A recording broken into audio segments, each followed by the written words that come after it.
All right, great. My name is Ebrima SaidyBa. I am your street journalist. I'm based in Atlanta right now, and I am so thankful to learn and know about the Black Sustainability Summit that's coming up 2016 in January. And I am so thankful to be part of it because I know the significance and the importance of us being able to sustain wherever we may be. I made a film about this. It's called Food, Clothing, and Shelter.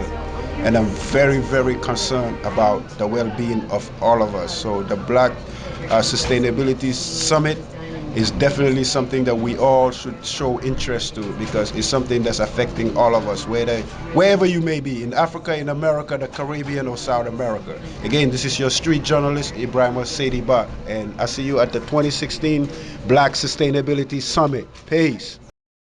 Initially, I came here to shop and go home to Africa. Born in Sierra Leone, but I was raised in Ghana. But I came here from Switzerland, Germany, Austria, all those places. I came here to shop and go home. And I was traveling in Europe, so since I was in New York, I should try to come to Atlanta before I leave the States because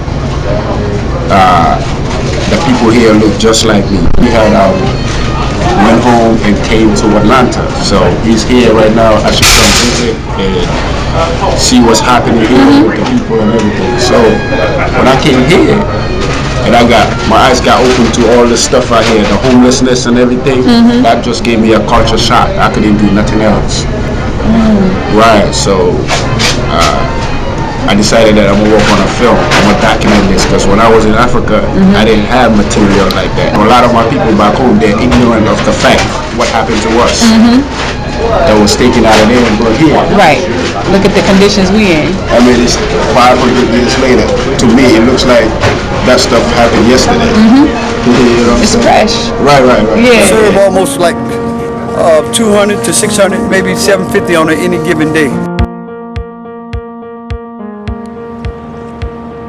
It seems as though from the streets that I walk, see, it seems like in the night I stalk me a meal like a cat stalking prey, searching for food, knowing that deeply in my heart, donated food is not always the best food. It seems like they only get the food that is sold after the expression date. It seems like we are the ones who get everything late.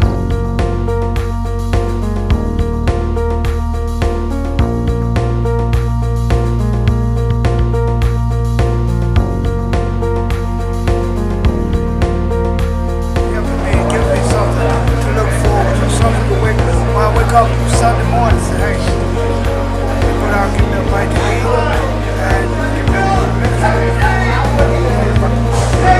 Thank you. Good seeing you, man.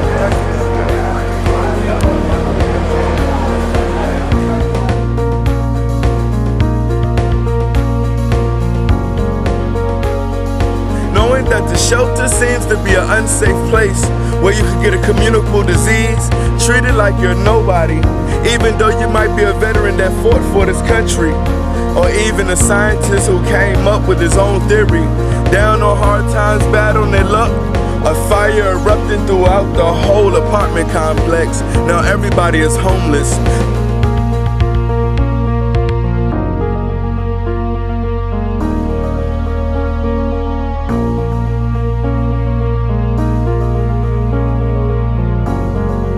Where it seems like the clothing is mostly scarce because it seems like the clothing closets ask for so many requirements that most of us don't even have. Especially if you live on the streets, how can you get a shelter letter? See, you gotta get a referral to be able to go, knowing that deeply in our hearts that we try to explode. We explode because we're in the search of a pair of new shoes so our souls can stop scraping the ground.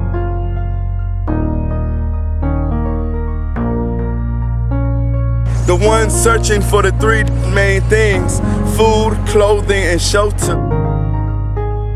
One day, instead of being a receiver, I can become a giver.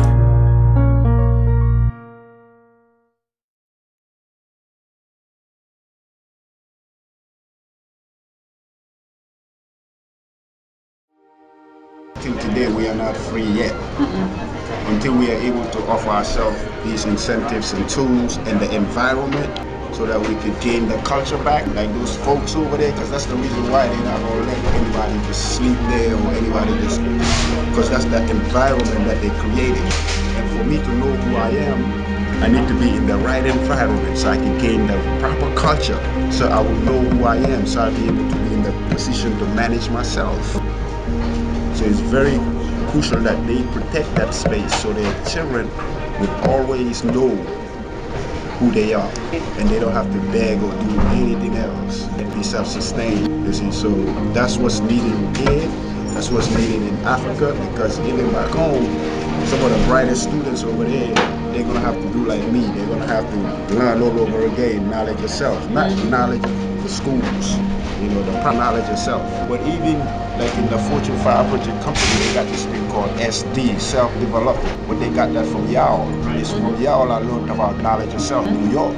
Because if you don't have knowledge yourself, you ain't gonna be able to manage anything. Can't even blame me for being homeless out here. And some of the homeless people know just that. Some of these ones might not know that. But the ones out on the street, part of the reason why they're on the street is they know everything out here doesn't support their being. It's not like they're on drugs. Yesterday, what I saw yesterday, my spirit was kind of weary yesterday because I keep walking and walking, but people around me, they was so relapsed. But I said, nah, I can't study these people. I got my investment here. I'm gonna do it regardless. So I took a break. I rode my bike to the West End, and under the bypass, I see this brother. He had one of these shopping carts. You know how the so-called homeless be pushing. And this man under the bridge, he had emptied everything he got in his cart. And he had a sanitizer and some paper towels. And he was cleaning his buggy. Like, took everything out. At least that man knew cleanliness, which is next to godliness. I was like, whoa, look at this here. So that just puts stuff in perspective for me again. Every now and then I got to see stuff like that, just to, because it's not about, the work we do is not even about some of us out here, because it's about the people on the bottom. Because whatever we do, if it's not affecting the people on the bottom, it's not relevant. Right. How can you, I think, was it Baba Baruti, or it was almost like, how do you know you're living in a society that is healthy? How do you know that? And you should look at how it treats those that are considerably on the bottom, your children, those who can't defend themselves, your elders, those who are going. Touch that. Yes, and he touched on it and talked about how that plays all the way into your entire community. So I tell this around my friends. They always like to talk about this rich thing. Get some money. Like yesterday, they all want to play this lottery. Right. I am. If Mosai gave me these and these, this could bring me $10 billion if I focus on it. Right. If it can't bring me that, then I wasn't gifted. Then I might see, maybe if I gamble and play that number, I may have that much. But that was just gambling, because that's almost equivalent to hoarded money. I never worked for it. It's not gonna help me. So I'm around all these guys talking about playing the lottery, this, that. I was like, really? That's where they had got to? We're not gonna do the work. We're gonna sit to play a number to get that money and play. So, but I always talk about the difference between a rich person and a wealthy person, because that's not a such thing as poor. Eliminate that. Nobody's poor. But there is a difference between being rich and being wealthy. And before, black people were wealthy, they were not rich. Because if I am wealthy, everything around me is healthy. The birds are healthy. The people are healthy. They're not going to be walking out here limping. You know what I'm saying? The animals are healthy. Everything is healthy. But today, they are all rich. And they come out of their mansion, and everything out here looking sick. People are limping. Birds ain't got no water to drink. Everything looks terrible. And they're perfectly fine with that. Baba Baruti is right, because when we was in the continent, when we was in our proper state of mind, my grandparents, what I saw from them, I saw real wealth. Because with the little bit that they had, the whole community benefited us. But today we say, oh, I got mine, go get yours. Now that's a poor state of mind. That's actually what poor is, if you want to define. This is part of my experience in America, coming from Africa. In Africa, we treated everybody well. And all these Europeans in here, you could ask every last one of them. Most of them had went to Africa. And they got treated excellent. I mean, the best way they've ever been treated in their life. Sleep on the floor, give them our bed. Brothers and sisters came from America, England, came to Gambia and asked us if the people was worshiping them. I said, no, they're not worshiping you. You're just a long gone relative that they didn't know about. And now that you made it back, they are obligated to serve you, bring everything, because they didn't know who you was, know that you was gone. But I came to America, after all that we did for the people, then I see the intelligent people here are into the habit of giving handouts. Giving just these people handouts. They're not helping them, they're just giving them handouts. And I say, wow, I'd be sitting there walking with my hammer, making bracelet. Somebody come and look at me dead in my eye and give money to the beggar and make me feel like if you just drop that hammer, I'll put it in your hand too. It shouldn't be like that. My forefathers teach everybody what they know. Everybody. They teach you about constellations, Star Cyrus. They teach you about everything. Forefathers taught everybody everything. So how come that the children are in the predicament that they're in today? That's why you and me, knowing ourselves, that's why we have to do whatever it takes by any means necessary to change that situation. Because we know who we are. Right. And we know where we come from. We know what the contribution of our elders is. Sure. And we could do it all over again. Yes, and I don't need no handout from nobody. Matter of fact, if I can't get it for myself, I don't even want it. Let me tell you, this mama, she's presenting at the summit. Yeah. She's from Nigeria, and what she is building is a center for Africans and African Americans. Yeah. Period. Right. And the center is she's only allowing us to put money in to build the bricks. You know the bricks at Centennial Olympic Park with the right. it's $5 for a brick. So she's not accepting any European funding. She's not accepting anything from Asia, anything like that. Every brick. Every time you donate the $5, you get your name engraved. Correct. The full name. And she said, so every time you enter into the center, you have to pay homage to all the people that built the center. You see that? Correct. And she said, because when she's home, they had that concept about who we are. And when we're here, we only see what the media gives us. In the village in Gambia, if they needed a daycare, they would call all the men. That might be like twice they do it in the year. All the men come out, say we need to build a daycare. From 6 in the morning to 12 in the afternoon, we'll build a daycare. Right. Because everybody's out there. Even the little girl will carry water on the head, bring to the job site. And then at noon, all the women coming with the food on their head to bring to the job site for people that was working, you know what I'm saying? And we need to do the same thing over here. And that's how the people in the village are self-sustained. They have everything. Because you're working together, and everybody knows that you play a role and play a part. That we have to recognize all of us play a part, even if it's once a month on a very small level to get started and say we're all gonna come together. You serve food throughout the month, bring some food and feed us. You know how to build, you're an electrician, you know how to do this. Why don't we work together and collectively work to bring ourselves up? That's it. So my grandmother, right, she had attended the size of 2 football field by herself in Gambia, in the village somewhere, right? And I remember I used to go visit this old woman, and she'd be in the field by herself, yo, and walking, and I'd come and try to help her, cause I was a little man, you know. I ain't had all that muscles to do all the work for her that I would like to, you know. And she, in this remote area, she would say all this wisdom in my ear. I mean, she would tell me all this and that. And then what was more fascinating about it, though, this woman had a storage at her home, maybe bigger than this room we're sitting in, right? She had food that she grew, crops, like maize, corn, millet, and she bagged them up in bags, stacked to the roof. So as a child, when I saw that, that gave me a sense of security from hunger. We ain't had no money, we ain't had nice clothes, but we had food. So that was wealth for me to see that. Because I know I'm not going to be begging or struggling and not having nothing to eat. At the end of the night, I had food. But the way she did that, see, this woman was a very wise woman. Because she had 9 beautiful daughters, and her daughters were the one, that generation that was getting colonized and westernized and the whole nine. Right. So that was more interesting to them than what they were coming out of. Grandma noticed. So grandma, what she did was she made sure she saw her grandchildren the fundamentals, the essentials was important. And she showed me that. Because it was going to be hard for her to show to her own daughter because of where we was headed to. You see? And she wasn't mad, but she made sure the grandchildren see this. And so today, that was even inspired my flow because we always, everybody in the village did that, stored food to the roof. We were not hungry. We didn't lack anything, not food. We had food, we had a place to stay. The house was built by her.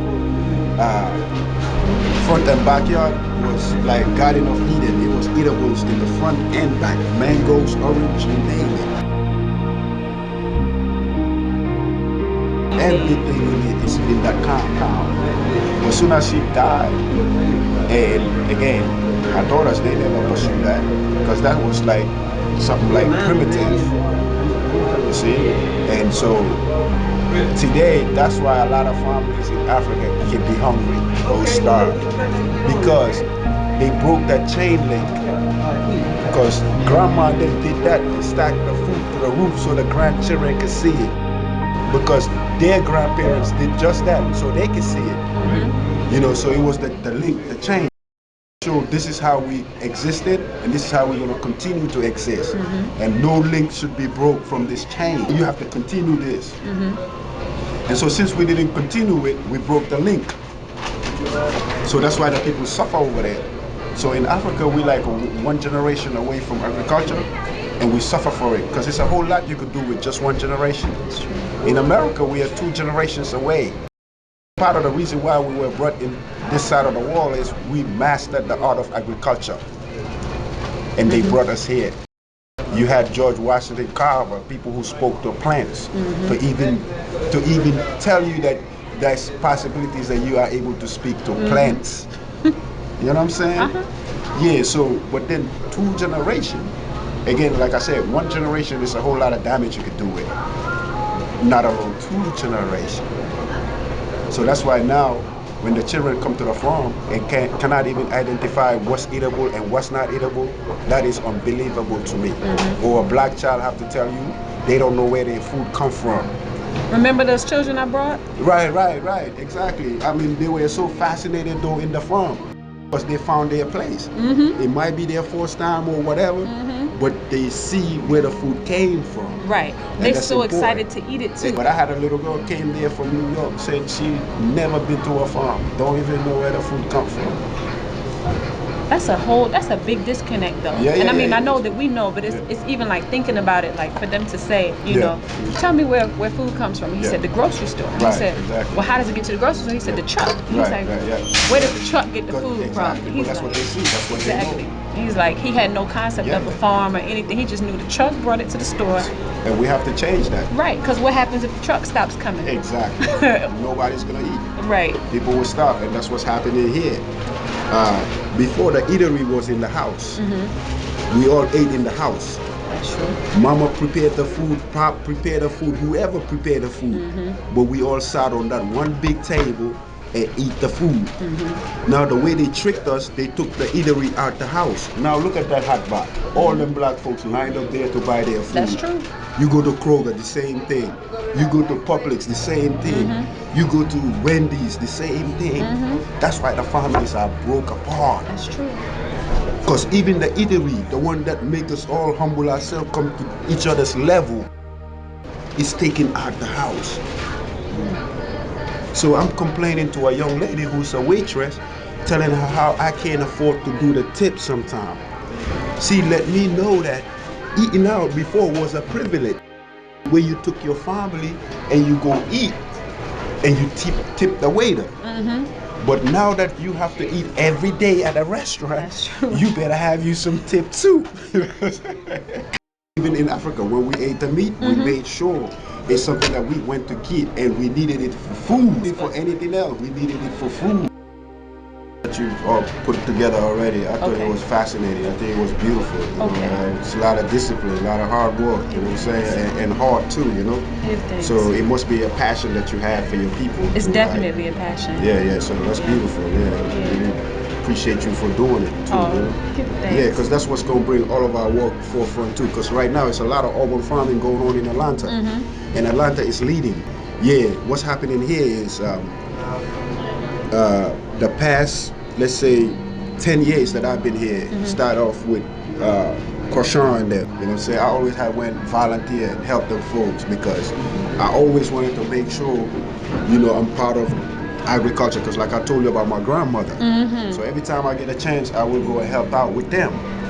And soon after, with the homeless situation, I put my film out after 10 years, and I was gonna just sell the film, look for a distribution, do something, and go home. Because I've been here 10 years, homeless, and made a film. So I was tired and beat down. You came to the farm. Conscience told me, what are you gonna do, E? It was great you made the film. You did everything you had to do. You went all the way out of your way and made a film. So now what? What are you gonna do? Are you just gonna go try to sell it and run and go somewhere? Or are you gonna follow through? So I said, I know in my heart I can't even afford to follow through. I feel broke down. I need to go by my family. Right. You know, and I said, but nah, I'm gonna follow through.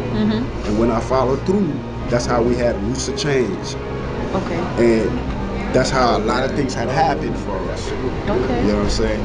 But in that period of time, also a lot of urban farms popped out everywhere.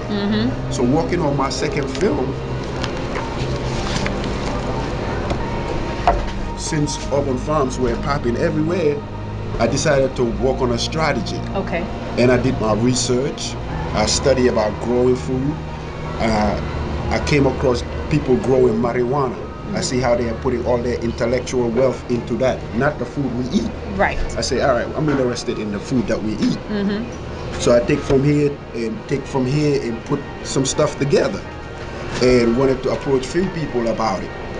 So part of my strategy says, can a few co-founders and founders of Atlanta local farms, along with few farm managers, sit together to reach an agreement, a strategic direction for local farms in Atlanta? So I had all these people.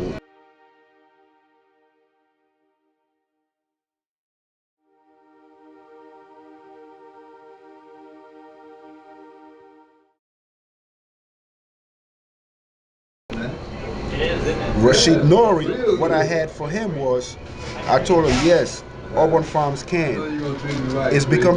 Urban farms are becoming to be landmarks now that urban farms are easily seen in and around the city of Atlanta, with young farmers rushing into this new but old food growing industry.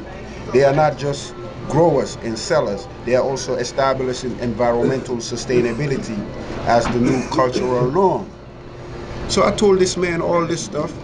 2 weeks later, I don't know how Mayor Hassim Reed got on this. 3 weeks later, it was on the Create Loafer that urban farms are becoming landmarks in Atlanta and this and that. And he hired he hired a director for urban agriculture in Atlanta. And this man we don't know. None of the farmers know this man, fella. But we are the one doing the work. Right. And writing the strategies and putting it out there. Right. You see? So unless we do these things, they're gonna just use our hard work certain things. So that's why some of the Europeans now, they can't even come to my farm. When I lead stuff, sometimes I don't even let these folks come around because I already know what they up to. So that means that we ain't learned yet. Right. Because if you learn, then you will do things a little different. Right. But if you keep doing it the same way, you're gonna get the same results. You're right. You see? Wow. So that's what happened with this here. But then when the new film come out, it's all gonna make sense because to mobilize the community, I needed to make sure that I put everybody on the big screen that's doing something. Like you said, so everybody would know or Right. Raina is doing this one is doing that. These are the ones that do something. That's how you mobilize your community. That's true. You see? That's true. So this new film is all about that. Okay, Yeah. wonderful, wonderful. Tell the attendees a little bit about the farm that you started, how you got started, and what inspired you to start that farm here in Atlanta. Okay. Roots of Change is the name of the farm, and we got that name Roots of Change from the Auburn Avenue African American Research Library. We had a screening over there, and with everything that was going on in the film, the director of the library thought that we should have a sustainability program and call it Roots of Change or this and that, which they never followed through. But I thought it was a great idea, so I took the idea and went with it. And so after I produced my first film, again, like I said, our food, clothing, and shelter, which I had got inspired to make a film here because I got a culture shock. I seen so many people homeless in Atlanta. I'd never seen that in Africa coming up. So I couldn't do nothing else for myself but to make a film. And I didn't have a gold part nowhere to go and take from the gold and put in my project. I got you. But sister said, you have a gold mine. So I had to learn to make bracelets and sell them for 10 years and produce this film. And this film today is helping all of us gain empathy and love for each other all over again. I don't care if you're in America, in Africa where I was born, or South America, or the Caribbean. Because me and you just talked about how everywhere we've been and see our people, they're in the same predicament. Same conditions. And that's unacceptable because our people taught everybody what they know, how to use their hands specifically. So it's no reason why for us to be, just lost our clues and lost our ways. So some of us are gonna actually repolish the fundamentals, the essentials, like the basics everybody built off of. We cannot swap that. Our people have swapped everything that's important, and now the children suffer for it. So the art of agriculture itself, that was how they meant order on earth. So you see what we do here, this is what's going to bring peace on earth. So when we are free, the whole planet is free. When black children are free, the whole planet is free. Because again, the planet wasn't free at one point, and our ancestors came down here from the heavens and restored order. And the way they did that was they brought the art of agriculture with them, with the plants with fibers in them. And prepare the soil and put seeds in the ground. Rain came and the stuff germinated, and the neighbor saw that and got excited about it and did the same on the other neighbor and the other neighbor and the other neighbor. So you see, so when we get on the right track and do what we're supposed to do, we could restore order on earth like it is today. You see? Okay, so Roots of Change is totally self-reliant. Nobody gave us money. Actually, it's an older couple that watched the film here at Savannah and decided that they wanted to donate an acre land that they have out in Stone Mountain to do agriculture. And so it was hard for me to just jump on it because I know agriculture is a lot of work, hard work. And for me, I had a film to push at a time. But knowing the fact that, the reason why I made a film was people in need of food and the lack of not being able to grow their own food. So I took on this land with my hands and my brains and what nature provided. That's all I had. So for the 4 years, a lot of the times it was just me in there. And then I started putting the word out, the word started getting out there, people who are in need start coming from all different angles. People would come there and break crying, talk about how detached they had got detached from themselves, from the soul. And by having their hand in the dirt, how that just kind of reconnect them with themselves. I mean, some people would say, oh, when I come here, I feel like I came to school. When I come here, I feel like I come to church. So that place was making me better, and I was seeing how it was making everybody that come there better. So now I become even more committed with this farm. So children had come there, everybody had came there. And again, we fund it with our hands, our brains, and everything Mama Nature provide. And we've been there 4 years. And people had came and learned agriculture there and travel, went to the islands and use that skill and teach people over there that are in need. You see,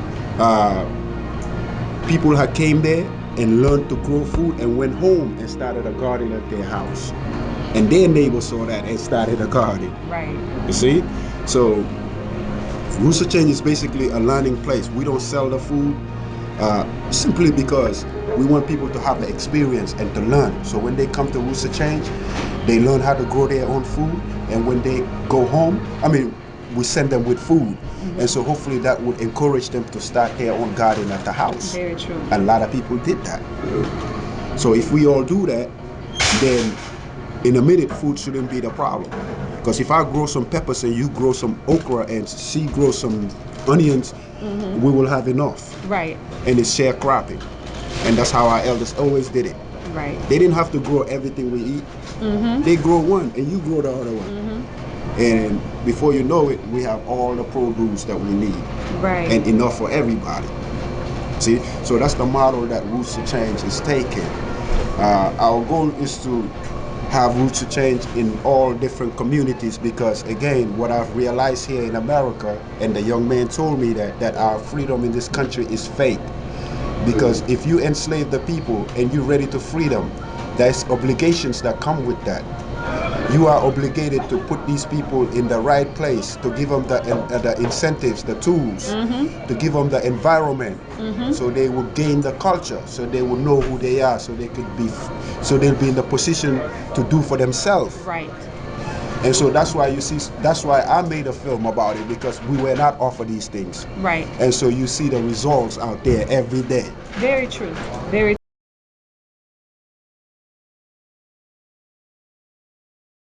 Abandoned downtown. Right. Right. And some people now are able to give themselves everything that they were never offered.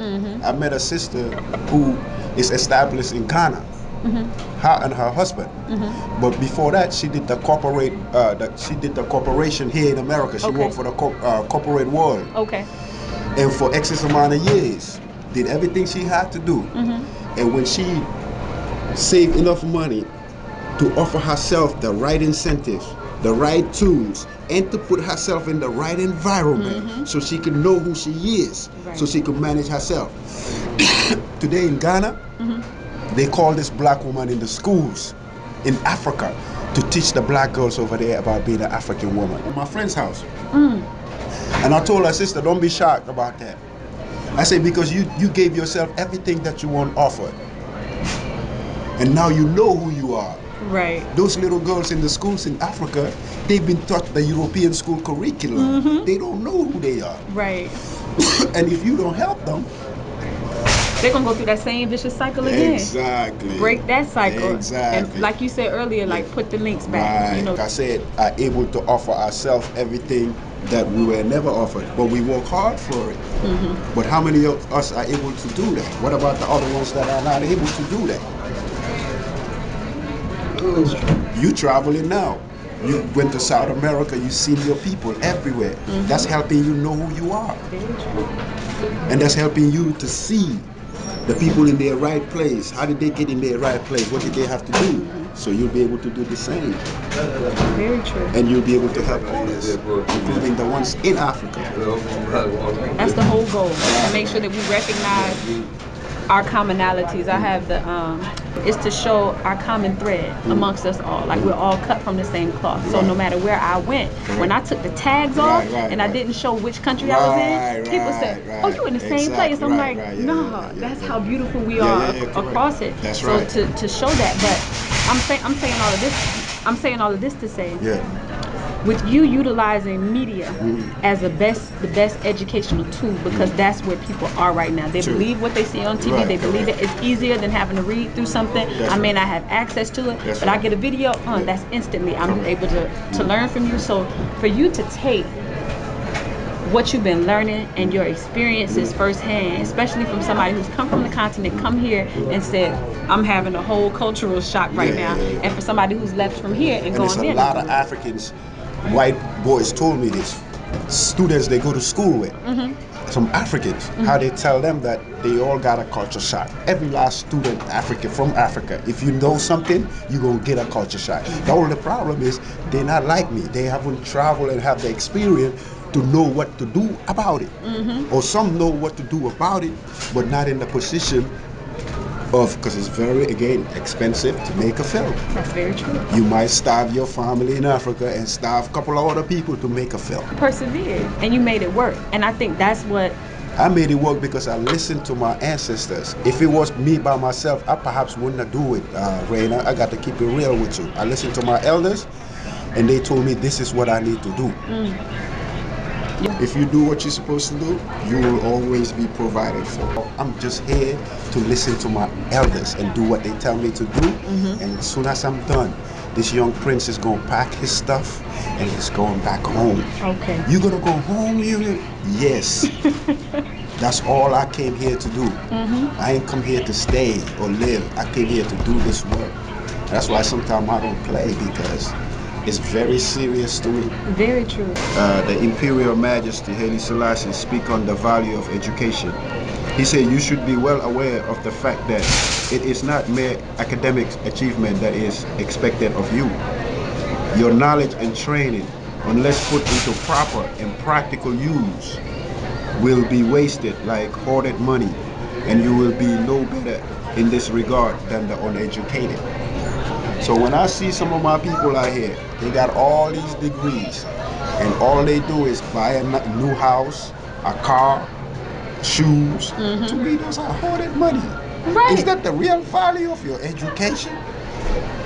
The real value of your education is to do what you're doing right now. Right. It's all about my passion and me actually being in tune enough with the infinite to say, this is what my ancestors want me to do. This is how I can make us better. Exactly. And that's why they assisted you in your education. See, that's why when we start using the real value of our education, or we'll be free. But right now, we don't even have time to realize that it costs Ma and Pop arm and a leg to send me to school. And is this what they send me to school for? I mean, it's nice to have the wife and the kids and the nice home and the shoes. But really though, all that time I spent in school, all that discipline, all that learning, what could I do? How could I better society?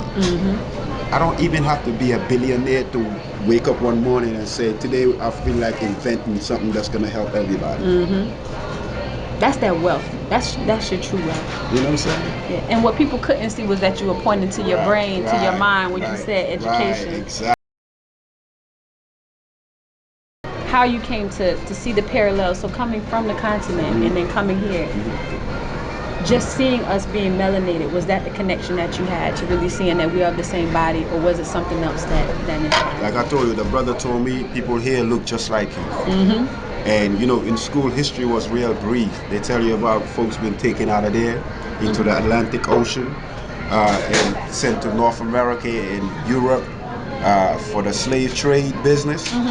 But that's about it. The rest you have to find out yourself. You see?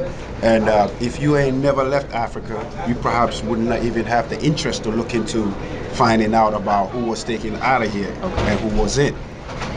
But when I came here, my partner was right. People look just like me. The youngsters look like the youngins I played with in my backyard. People I left home. My cousin, my aunties, my uncles. I went to New Orleans. I felt like the ground was shaking inside of me, because everybody I look at, I'm seeing myself. So that's when I felt the family connection and know half of these people, at least in the South, right here, was taken out of my neck of the woods. Right. And me seeing this, how many of the people back home will have the chance to see this? So that's when the sacrifice come in to make a film to show that the family is still out here and still displaced after 400 or 500 years. But you also have to understand that the children in Africa and the children born in the West, we are both ignorant of the fact of what really had happened to us. Right.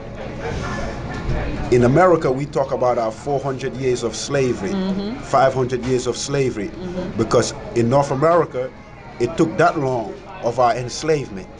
But prior to that, we also had a 1400 years of enslavement from the Arabs. That's how you have a lot of blacks in Saudi Arabia, in Yemen, and all these Arab places.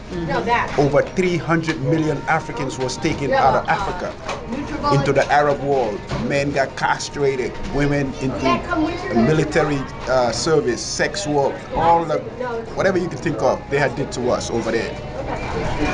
Then 1400 years later, they took that same knowledge and sold it to their brothers, the Europeans. And remember, the Arabs here, they use Islam to enslave us. Even though Islam they saw from us, because Islam at that time was a way of life.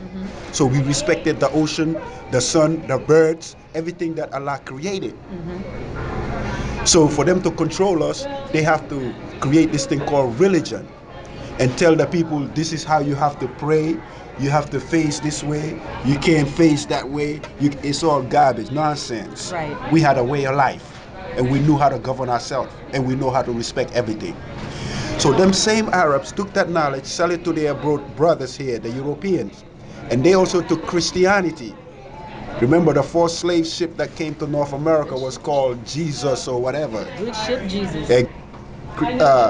Christianity, and enslaved us some more for another 400 or 500 years. So really, when you look into it, we are an enslaved people for almost over 2,000 years. And so that's why the children are ignorant of the fact of what had happened. And so sometimes the children in America, they think that the children in Africa had sold them into slavery. And so these two children, instead of really realizing the fact, like you and me, you travel and saw. I travel and saw. Right. Nobody could tell you anything. You've seen it yourself. Right. Nobody could tell me anything. I seen it myself. Right. Now you have some people here, especially in Atlanta, that ain't never been nowhere. And they quick to tell you, oh, Africans sold us to slavery, they don't like us, this, that. So the African in Africa and the African in America, they almost like cats and dogs. They want to cut each other's throat off because this one think this one sold him, this one think this one sold him. So we are both ignorant of the fact of what really had happened to us, and we are both yet to find out. And once we find out, that's when we're going to get on our real business of changing that around. And that's what happened to you, and that's what happened to me. Because you've been around everywhere you went. You told me you already had been to 4 continents. I've only been to 3. And everywhere I've been and see black folk, I see them in the same predicament. It's just very few that's quote unquote doing all right. That's quote unquote. Because they're not doing all right. They'll come take all that stuff from you in a heartbeat. So that's why it's very important to show our people everywhere the big picture, so they could understand, so we could get out of this unproductive argument, because it's very unproductive. And we need to get to work. And if we're just gonna sit around and talk about this unproductive argument, we're not even started yet. So that's what you're doing with the job, with the summit. You're showing us that, you know what, everywhere I've been, I've seen us, and this is what I see, and it's unacceptable. If we were told that it was our ancestors that was in Kemet, in Egypt, in all these high places, Right. how come today we don't even know what's going on? Because some of us, we already know who we are. Exactly. And we've been working on that. Matter of fact, that's all we have time to do, is to free ourselves by any means necessary. That's true. But the massive, they don't. So they'll be better off going to the massive and telling them how so and so and so, everything that they've been told to was a lie. Right. Yeah. Exactly. And none of Same as for the students in Africa. It's all brief. They don't give you nothing. You have to find out. And so that's why a lot of African students are ignorant of the fact of slavery. And so when they come here and see blacks that look just like them, their cousins and uncles, that they didn't have a clue about because they didn't teach them that in school. Right. They wonder why blacks here, you know, are in this situation that they're in. That they, you know, folks are homeless. Everything that's happening here with us, they can't comprehend because they are ignorant of what had happened. And then over here, the only thing they saw us about people in Africa is the starving children with the flies flying around their mouth. I never seen anything like that. Never. I was born and raised in Africa. Never seen anything. Not in my neighborhood. I didn't see that. I told you grandma had the storage full of food. We are doing right now is very important. Like I said, as soon as all our people know the truth, we're going to join our effort. Because now we're not ignorant of the fact of what happened to us. Now we know exactly what had happened. And we know where to take it from now. And we're going to go and do what we're supposed to do. And then no more unproductive arguments. You see? Because the people who argue, they perish. People who know, they don't argue. Because they know, one thing they know for a fact is that if they argue, they both gonna perish. If you are a knowledgeable person and I'm a knowledgeable person, we know not to quarrel. Because every time quarrel comes, something is gonna perish. So the people who know do everything and everything they need to do and avoid those things. And in our history, especially in America and other places, in Africa, why you think all these coups happen? 800 people get killed. In America, people get infiltrated because people argue. When we argue, we can be easily divide and conquer. That's the only way somebody could come and divide and conquer me. Because they got us in an argument. Right. But if me and you never argue, who can ever divide and conquer us? And if we are a conquered people, that's how we got conquered. And until we realize this, we're not gonna go nowhere. First time I went to Buckingham Palace, 15-year-old child from Africa. You think I had a culture shock here? Let me tell you about London. You go to London, everybody want to take you to Hyde Park, Buckingham Palace, Leicester Square, all that stuff, right? So they forced me to take me to Buckingham Palace. I didn't want to go to Buckingham Palace. But when I got to Buckingham Palace and stood in front of Buckingham Palace, the very first thing I saw, a 15-year-old child from Africa, was these 4 huge columns, big columns, like the columns outside that holds this building. 4 of them, giant columns. This one say West Africa, this one say East Africa, this one say North Africa, this one say South Africa. And they are still proud of it. That these are how we made our empire. We conquered these people. That's how we became Great Britain. And it's still there till today, and they're very proud of it. But for me, as a child from Africa, it just teared everything inside of me. So these are the people we conquered, but how did they conquer us? Because they had us quarreling again. They put lies amongst us that made us quarrel, and next thing you know, somebody's all up in our stuff.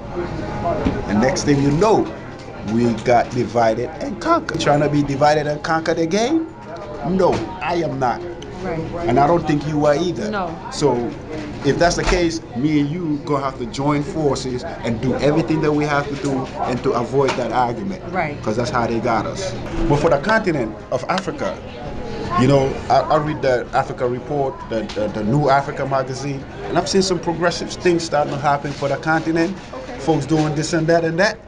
But there is still that so-called spell, because unless and until Africa stand up and confront the fact of her children being taken out of Africa and being enslaved and brutalized and did all the wicked things too, until we stand up and confront that, that's when Africa is going to start to live its highest potential.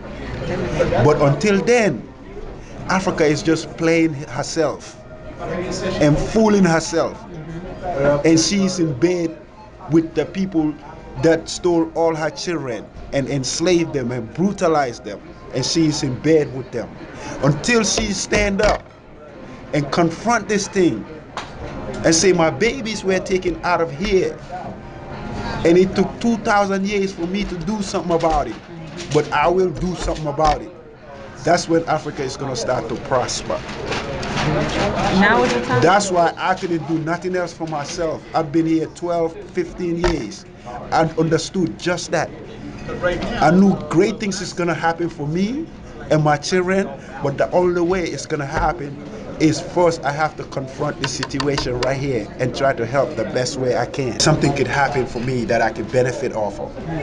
So Africa has to do this. Africa has to open the door for the children wherever they may be. Whether they're in America, whether they're in England, South America, India, your children are spread all over the planet and they are suffering. And they need to come home, and they don't need no visa to come home.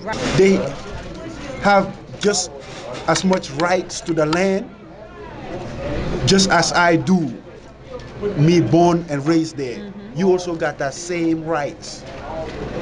Because if Africa is your mama and Africa is my mama, then I don't have more than you. Right. And you don't have more than me. Right. That's what it has to come down to. Yeah, that's what it's gonna come down to. Right. So if you were a knowledgeable person and you went to school, I went to school, like Haile Selassie said, the real value of our education. Right. These are the things we're gonna have to do. And once we confront these things and deal with those and get them out the way, then we could live like we ain't Kemet all over again. We could live like we ain't Kemet all over again. There we go.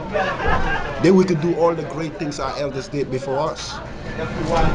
But until then, we're not going to be able to do nothing for ourselves. And we're not going to be able to do anything for our children. Matter of fact, our children might hate us for the work that we left for them. That's true. Because all this work we're doing, this shit should have been done a long time ago. But now, we have to do the work that was supposed to be done before us. And then do the work that was supposed to be done by us. Right. That's a lot of work. You see? So, but that's what's going on. And Africa has to realize this. The whole world is built. The only place that's not built is Africa. And who built America but African children? Right. So who's going to build Africa but African children right here? I should. But if we don't build these bounds again, then it ain't going to happen. That's true. So that's why the work that you are doing is very significant. And I've seen the Gambian flag on your one of the presentation. Yes. And I like to let you know Gambia is very supportive for agriculture. Okay. Everything you send to Gambia for agriculture is free of customs. Like tractors, like tillers, anything that has to do with cultivating the land, you can send to Gambia and you don't have to pay nothing for it. Those are some of the very, very expensive things to ship to Africa. Right. You see?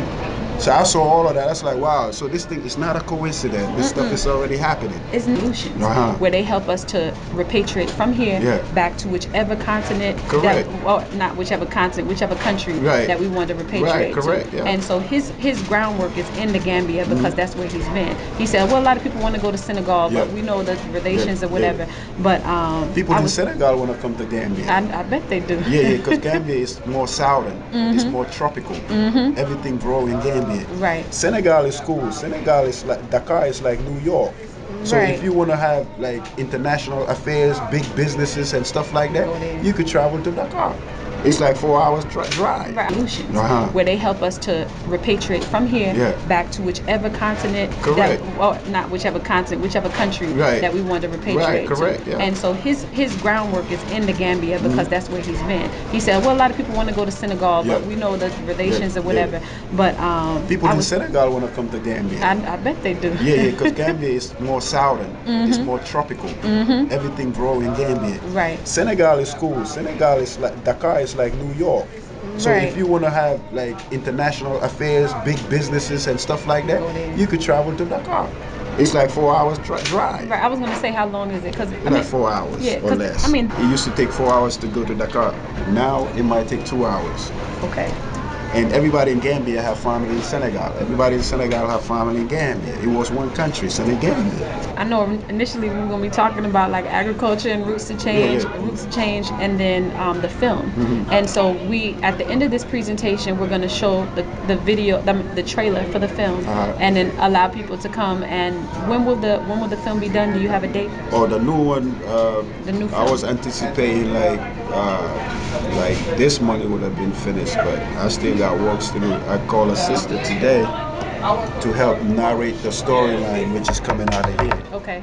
So by February, I should have the film done. Okay. And then part of the goals for the new film was to have an annual festival to celebrate the essential, the three: food, clothing, and shelter. So last year we had the first one. Last year, May 9th, it was at the Land Trust, and it was an incredible event.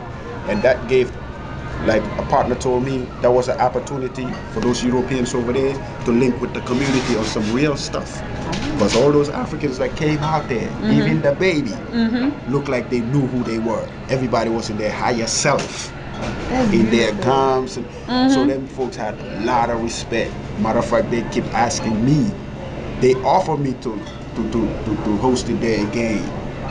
Right. So the next one is May 14. Okay, May 14th. Right. As soon as you get done with this, I like everything you're doing with this summit. So we might ask for your help Okay. with the festival Okay. if you're around. And I'll be Hustling here. You should say, I appreciate your work ethic. Don't tell me about a hustle. Because you telling me about a hustle, next thing you don't even respect it because it's a hustle to you. exactly. It's not I a bust hustle. my ass every day. I Right. work hard. Like I said, the reason why I get motivated is everybody else that come there and tell me how that place make them better. So that allows me to even go in my own pocket and use my own funds and spend for that place. Right. You know, because I've seen the benefit of it and I want it to continue. You know, so the least I can do is try to help them sustain. It's very true. And I got my films to promote.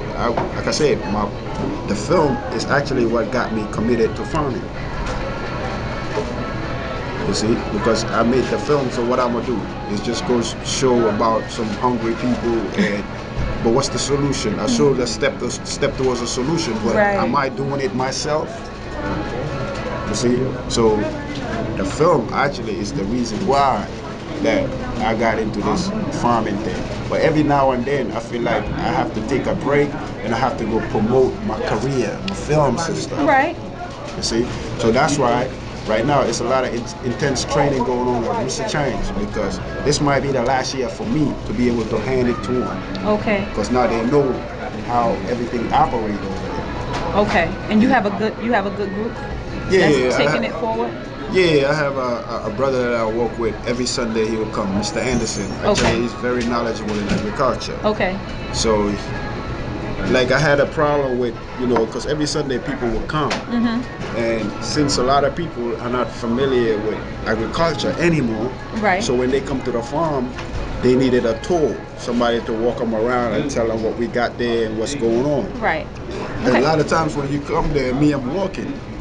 So it's hard for me to stop what I'm doing and hold somebody by the hand and give them a tour. Right. So I end up hiring an agriculture a teacher, even though I wasn't paying him, but he was willing to donate his time and be part of the operation. Okay. So he'll come every Sunday. And so when he come there and we walking and some visitors came, I'll say, Mr. Anderson, we give him a tour. And this brother, he does that very well. He's able to talk to people from where they at, even if he have to hold your hand. Me, I get busy, I can't do that. You always working out there. But I have somebody else that can do that. Okay. And he will do that with them, hold them by the hand, show them around, tell them about the plants, even talk to them about the weed.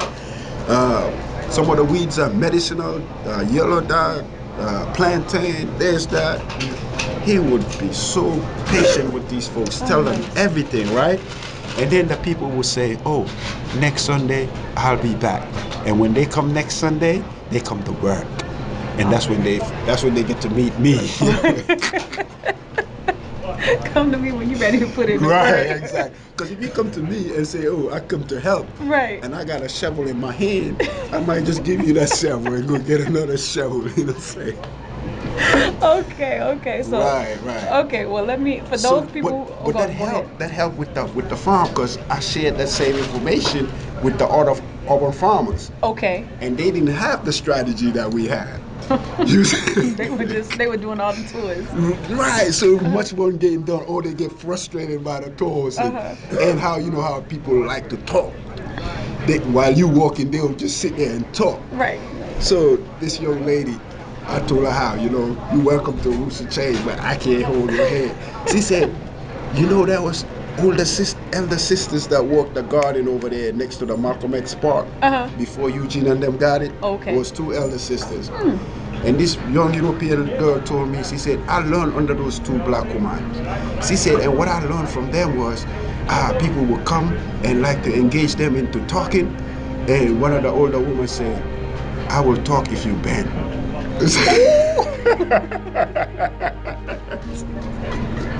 That's a damn right. That's a good strategy right exactly, there. Now, right. let's see how much more talking you want to do.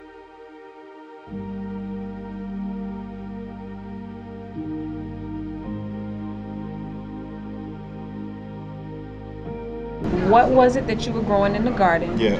And I know you had built up some things that were in the back, like you took it from it just being a garden. Oh yeah, we had a deck built up A by deck, there. the deck. But see, Okay. that deck was my home. That's where I had my tent set up. Right. So I lived there for some time, and when I no longer lived there, we used that deck for yoga.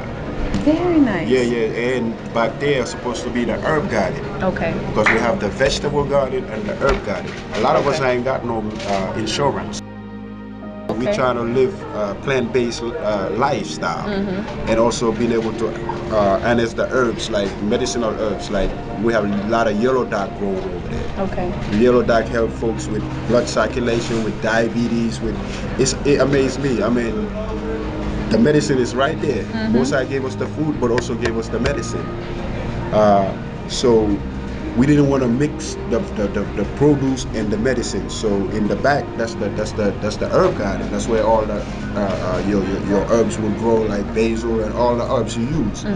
Then over here is the vegetable garden for the food. Right. So, but now when people come in the summer, because summertime I usually have a live chef in the farm that cook the food right out the farm and share with the workers that come. Very nice. Yeah, and then in the back where the platform is, people use that for yoga. Okay. You see, and also in the springs, when I sell my film for $20, when I'm in the position, I always try to go to the shelters or right around here in Little Five, where I've been working for years and seen a lot of people that's so-called homeless, and I wanted to help them, and I didn't want to give them a handout. I said, whenever I finish my film, if I sell copies, I will give them a hand up. So I'll go to shelters and hire guys from shelters or whoever is in need and take them to the Roots of Change farm and give them about 3 hours of work, $10 an hour. And these people will work hard and they will thank you for the opportunity when everybody think that we were not even good for work. And so the money they made there, they told me it wasn't a handout, it was a hand up. Hand up. Right, right. So a lot of great things had happened at Roots of Change Farm. Okay. And so this coming season, we're looking forward to even be able to accommodate a lot more people. So I've been doing maintenance work over there. Okay. Yeah, try to like replace the old beds and make sure we have a functional toilet over there and able to catch the rainwater and everything. So I was growing like a farmer. I was like a food forest. I'm throwing seeds everywhere. I mean, it was food growing everywhere. Now my farm manager now, he learned to grow from the garden to the kitchen. So he'll grow small portions. Okay. And which is cool and everything, but I'm more about getting more food, you know, utilizing the space. Right. So I see the difference between growing up in a village where it was about extensive farming and also in the urban area where you just want to grow enough just for you see? So we want to do both. We want to grow in the rural areas, which would allow us to yield more, harvest more. And also we want to teach people how to do small time gardening, just a little square foot that would, you know, feed you, your household. And I'm very, very concerned about the well-being of all of us. So the Black Sustainability Summit is definitely something that we all should show interest to, because it's something that's affecting all of us, wherever you may be, in Africa, in America, the Caribbean, or South America. Again, this is your street journalist, Ebrima, SaidyBa, and I see you at the 2016 Black Sustainability Summit. Peace.